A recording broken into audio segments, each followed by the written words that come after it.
Hello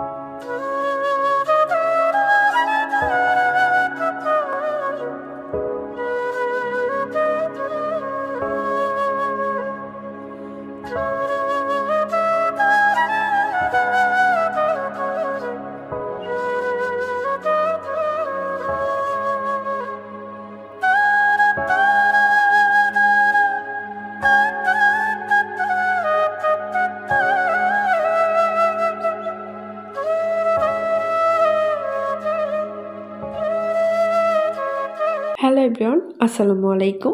This is me Nusrat Jahan Momo and welcome back to my channel. সবাই কেমন আছেন? কি অবস্থা? আশা করছি সবাই ভালো আছেন। আলহামদুলিল্লাহ আমরাও ভালো আছি। চলে এলাম নতুন একটি ব্লগ নিয়ে। আশা করছি আমার আজকের এই ব্লগটি আপনাদের কাছে ভালো লাগবে। আজকে ব্লগটাও আমি ছাদ থেকে শুরু করেছি। আজ ভাবলাম যে ছাদে আসি। তো এসে দেখলাম যে গাছের গোড়াটা একদম শুকিয়ে আছে। তো ভাবলাম একটু পানি দিয়ে দিই। মানে গাছের উপকার করার জন্য আসছি আমি। আজ উপকার করতে এসেই অপকার করে বসলাম। গাছে শুরুতেই পানি দিতে গিয়ে একটা ফুলের গাছকে আমি ভেঙেই ফেলেছি। আসলে আমি বুঝতে পারিনি, কারণ আমি সবসময় গাছের সেবা যত্ন করি না। আমার ছোট দেবর সাইম, সেই হচ্ছে সবসময় গাছের সেবা করে থাকে।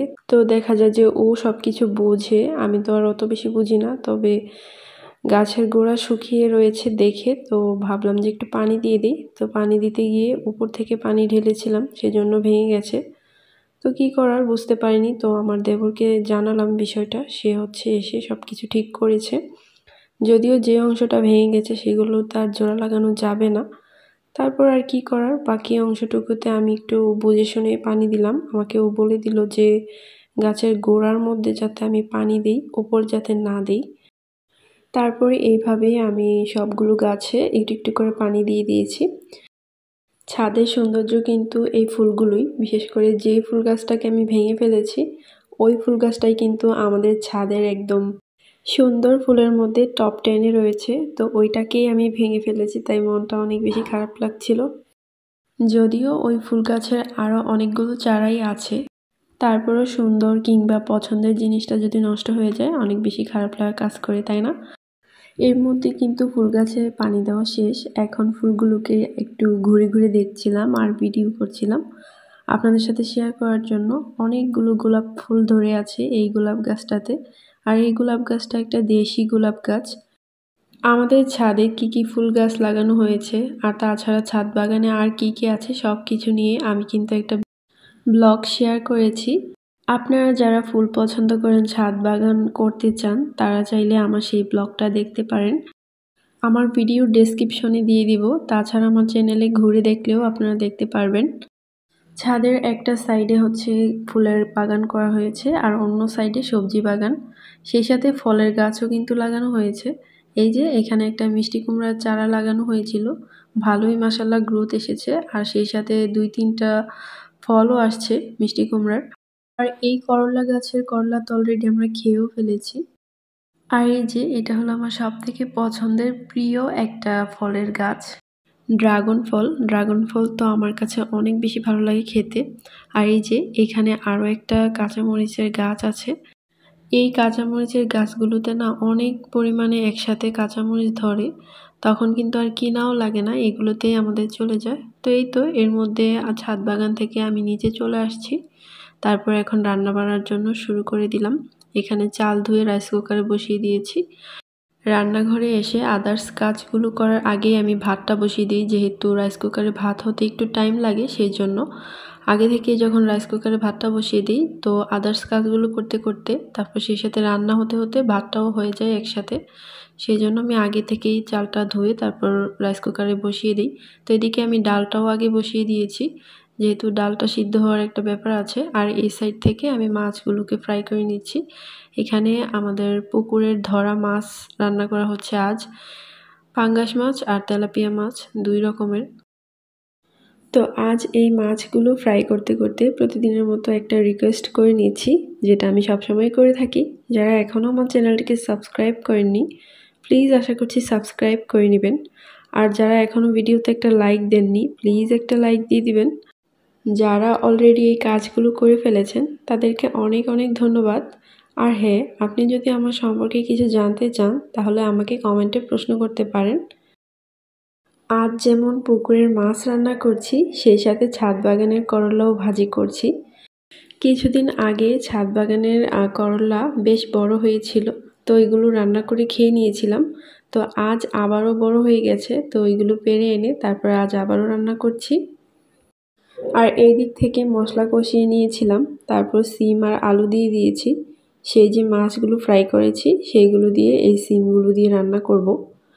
আরেকটা জিনিস আমি না খেয়াল করে দেখেছি, নিজের হাতে লাগানো গাছ থেকে কোনো সবজি পেড়ে রান্না করে খাওয়ার মজাটাই আলাদা। স্বাদটা যেমন অনেক বেশি হয়, তেমনি কিন্তু মনে একটা শান্তি আসে। তখন কিন্তু মনে হয় যে না, কষ্ট করেছি তাই আমি সার্থক। আর তাছাড়া এই সবজিতে কিন্তু কোনো রকম সার ব্যবহার করা হয় না, যার কারণে একদমই ফ্রেশ থাকে। আর ফ্রেশ তাজা জিনিস খেতে তো মজা হবেই, তাই না? আর এই যে এই দিক থেকে আমি ডাল রান্না করে নিয়েছি। আজ আম দিয়ে ডাল রান্না করছি। আরেকটা মজার বিষয় হচ্ছে, এই আমগুলো কিন্তু আমাদের গাছের। আমাদের বাড়ির উঠানে একটা আম গাছ আছে, ওটা কিন্তু 12 মাসই আম গাছ, সবসময় এটাতে আম থাকবেই। তো ওই আম গাছটাতে কিছুদিন আগে অনেকগুলা আম আসছিল, তো ওই আমগুলাকেই ফ্রোজেন করে রেখে দিয়েছে আমার শাশুড়ি মা। তো ওই আমগুলো দিয়ে এখন প্রতিদিন ডাল রান্না করা হয়। আর আম ডাল তো খেতে দারুণ লাগে। আর বিশেষ করে আমার ছেলেরও অনেক পছন্দ আম ডাল। এমনিতে ডাল রান্না করলে ও খেতে চায় না, কিন্তু আম দিয়ে রান্না করলে ও খুব মজা করে খায়। কিছুদিন আগে ওই গাছটাতে এত বেশি আম ধরেছে, কিন্তু এবারে গতবারের তুলনায় মুকুল খুব কম আসছে, জানি না এবারে কি হবে। তো এই তো এর মধ্যে আমি সিম তরকারি রান্না করে নিয়েছি। আমার রান্না বাড়া শেষ, চুলাটা অফ করে দিয়েছি। আর চুলায় কি পরিমাণে কালি আসছে সেটা তো দেখতেই পাচ্ছেন, চুলাতে প্রবলেম হয়েছে। আর এই যে দেখেন আমার পায়ের কি অবস্থা, আজ রান্না করতে গিয়ে নিজের পাটাকেই পুড়িয়ে ফেললাম। আমার পায়ের অবস্থা তো দেখতেই পারলেন, খুব খারাপ। তো তার জন্য এখন ডক্টরের কাছে যাচ্ছি। তো আমার ছেলেকেও নিয়ে যাব, এখানে আমি রেডি হয়েছি আর আমার ছেলেকেও রেডি করে নিয়েছি। সিনজি আসার জন্য আর কি অপেক্ষা করছিলাম। তো এই তো এর মধ্যে সিনজি চলে আসছে। তো এখন যাচ্ছি, খুব কাছেই, খুব একটা দূরে না, 15 মিনিট লাগে সিনজি দিয়ে যেতে। সেই জন্য আমি আর আমার ছেলেই যাচ্ছি। গ্রামের রাস্তা মানেই চারদিকে শুধু গাছপালা আর সবুজের সমাহার, দেখতে কিন্তু খুবই ভালো লাগে। আমি যেহেতু গ্রাম পছন্দ করি, তাই আমার কাছে তো আর একটু বেশিই ভালো লাগে। আমার মতো আপনাদের মধ্যে কি কেউ আছেন যে কিনা অনেক বেশি গ্রাম পছন্দ করেন? থাকলে কিন্তু আমাকে কমেন্টে জানাতে পারেন। অনেকেই আছে শহর পছন্দ করে, শহরের পরিবেশ পছন্দ করে, কিন্তু আমি গ্রামের মেয়ে, তো তাই আমার গ্রামই অনেক পছন্দ। শহরেও তো থেকেছি, কিন্তু আমার মন ওইভাবে টিকেনি। আমার কাছে আমার গ্রামটাই বেস্ট। তো এই তো এর মধ্যে ডক্টরের কাছ থেকে চলে আসছি, তারপর অনেকটা সময় চলে গেছে। এখন বিকাল থেকে আবার ব্লগটা শুরু করেছি। এখানে আমার ছেলে তার বাইকটা নিয়ে অনেক দুষ্টুমি করছিল, তো সেটার একটা ফুটেজ নিয়ে নিলাম। আর আমার ছেলেটা দিন দিন কেন যেন একটু হিংসুটে হয়ে যাচ্ছে। সে তার ছোট বোনকে একদমই কোনো কিছুর ভাগ দিতে চায় না। সে কিন্তু এমন ছিল না, ছোট বোনকে অনেক বেশি আদর করতো, স্নেহ করতো, কিন্তু এখন কেন জানি হিংসুটে হয়ে গেছে। এটা নিয়ে আমি একটু চিন্তিত আছি। তো যাই হোক, আশা করছি ঠিক হয়ে যাবে সব কিছু। আপনারা সবাই আমার ছেলের জন্য দোয়া রাখবেন। কিছুক্ষণ বাইক চালিয়ে তারপর এইখানে এসে দাঁড়িয়েছিল। এই তো এই ছিল আজকের ব্লগ, তারপর আর কোনো ব্লগ শ্যুট করা হয়নি। তো ঠিক আছে, আজ এই পর্যন্তই। সবাই ভালো থাকবেন, সুস্থ থাকবেন। কথা হবে নেক্সট ব্লগে। আল্লাহ হাফেজ, আসসালামু আলাইকুম।